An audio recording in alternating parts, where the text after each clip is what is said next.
Hello दोस्तों, ये है वीडियो यानी पार्ट 2 त्रिविमी ज्यामिति का पार्ट 2। और आइए देखेंगे इसमें हम लोग जो यूपी बोर्ड के मस्ट इम्पॉर्टेंट क्वेश्चन यानी बहुत अति महत्वपूर्ण प्रश्न हैं जिनका हम लोग आज सलूशन यानी हल देखने वाले हैं।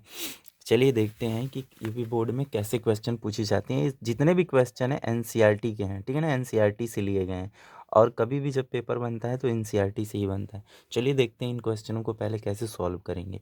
तो मेरा पहला देखिए, पहली बात ध्यान से सुनिए, पहले क्या करना है आपको कि क्वेश्चन पढ़ना है एकदम केयरफुली, आराम से पहले क्वेश्चन पढ़िए, क्वेश्चन को समझिए, तब आप वहाँ देखिए कि कौन सा फॉर्मूला यानी कौन सा सूत्र लगाना है या कोई कॉन्सेप्ट है, कौन सा कॉन्सेप्ट लगेगा। चलिए देखते हैं कैसे। जैसे सवाल, यदि सदिश ए और सदिश बी इस प्रकार है कि सदिश का देखिए मापांक, ये क्या होता है, मापांक होता है, 3 दिया हुआ है, और सदिश बी का मापांक दिया है दो, करड़ी में 2/3। और तब देखिए ये होता है अदिश गुणा, सदिशों का अदिश गुणा यहाँ पे आपको दिया हुआ है, जबकि एक मात्रक सदिश है। तो कह रहा है कि इसका और इसके कोण ज्ञात कीजिए। तो चलिए देखते हैं कि जैसे कि मान लीजिए यहाँ पे क्या होता है, ध्यान से देखेंगे कि यदि इसका अगर हम मात्रक सदिश ऐसे निकालेंगे, ध्यान से देखना, ऐसे करेंगे तो क्या हो जाता है इसका फॉर्मूला, फॉर्मूला कुछ इस प्रकार होगा, ठीक है ना, अलग अलग फॉर्मूला कुछ इस प्रकार होता है। और यहाँ पे क्या होता है, जब सदिशों का अदिश गुणा होता है तो वहाँ पे क्या होता है भाई, साइन थीटा होता है। क्या होता है, साइन थीटा होता है। अब एक बात बताओ, जब मात्रक सदिश है तो इसका मान कितना हो जाएगा, एक, मात्रक सदिश का मान कितना होता है, एक होता है, और इसका मान दिया हुआ है 3, और इसका भी मान दिया हुआ है कितना, करड़ी में 2/3, और ये कितना हो जाएगा दोस्तों, साइन थीटा। कितना हो गया, साइन थीटा।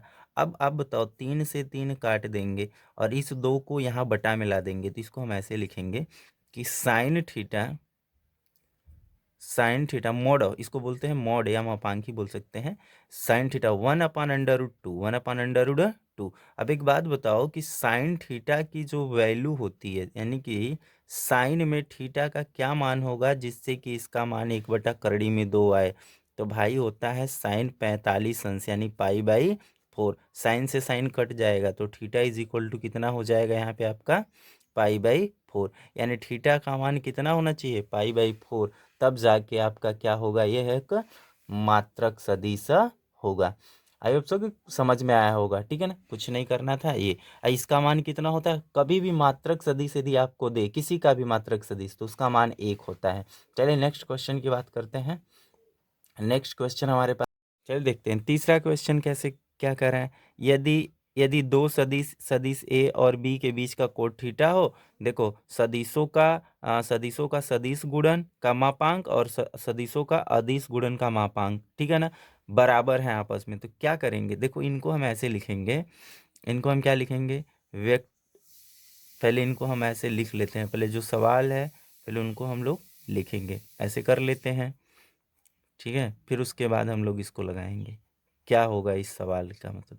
अब इसके बराबर क्या होता है, तो सदिश ए ऐसे, बी का मापांक अलग अलग, और जब सदिश गुणा हो तो उसके साथ क्या होता है भाई, कॉस थीटा, इसका भी मापांक हो जाएगा, मॉडुलस ले लेंगे, मॉड बोलते हैं, उसी तरह इसका हो जाएगा, अलग अलग सबका अलग अलग कर ले रहे हैं, और ये हो जाएगा मॉडुलस ऑफ साइन थीटा, ठीक है ना।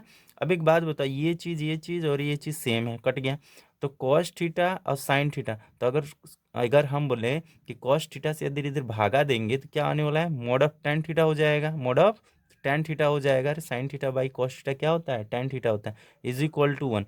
तो अब एक बात बताओ कि इसको हम मॉड ऑफ 1 लिख सकते हैं, मॉड ऑफ 1 लिख सकते हैं क्योंकि 1 का मॉड 1 ही आने वाला है। तो यहाँ पे क्या हो जाएगा कि टेन थीटा में किसका मान 1 होता है, तो ये होता है tan theta is equal to tan 45 degree, tan 45 यानी 4/पाई/4। अब एक बार थीटा इज इक्वल टू कितना आ गया, पाई/4, यानी कि जब पाई/4 होगा तब सदिशों का सदिश गुणन और सदिशों का अदिश गुणन का जो मापांक होगा वो क्या होने वाला है दोस्तों, सेम होगा, ठीक है ना। तो इतने मतलब अच्छे अच्छे क्वेश्चन होते हैं, और अब क्या ही बोलूँ, बहुत ही अच्छे लेवल के क्वेश्चन होते हैं। चलिए देखते हैं दूसरा क्वेश्चन। यहाँ पे जो क्वेश्चन है मेरे पास कुछ इस प्रकार है। देखिए नेक्स्ट क्वेश्चन है कि यहाँ पे सदिश दिया हुआ है आपको और एकांक सदिश ज्ञात करना है। तो भाई एकांक सदिश ज्ञात करना ना, जैसे आपको यहाँ पे एक सदिश दिया हुआ है और आपको एकांक सदिश पूछा है, तो कुछ दिमाग नहीं लगाना है आपको, बहुत सिंपल काम करना है कि सबसे पहले लो यहाँ पे लिखोगे मापांक। क्या लिखोगे? मापांक निकालोगे, मापांक। तो मापांक कैसे निकालते हैं? तो देखो मापांक क्या करोगे, करड़ी लोगे ऐसे आप, और आई के साथ क्या है, कुछ नहीं है संख्या, तो उसके साथ कौन होता है, एक होता है, उसका स्क्वायर करो। जे के साथ कौन है, दो है, यानी -2 का भी स्क्वायर करोगे तो पॉजिटिव ही आने वाला है। आई के साथ कौन है, 3 है, इसका स्क्वायर करो। चलो सॉल्व करके देखते हैं क्या होगा। 1 4 और यहाँ कितना आ गया भाई, 9, और इनको जोड़ देने पर आएगा करड़ी में 14।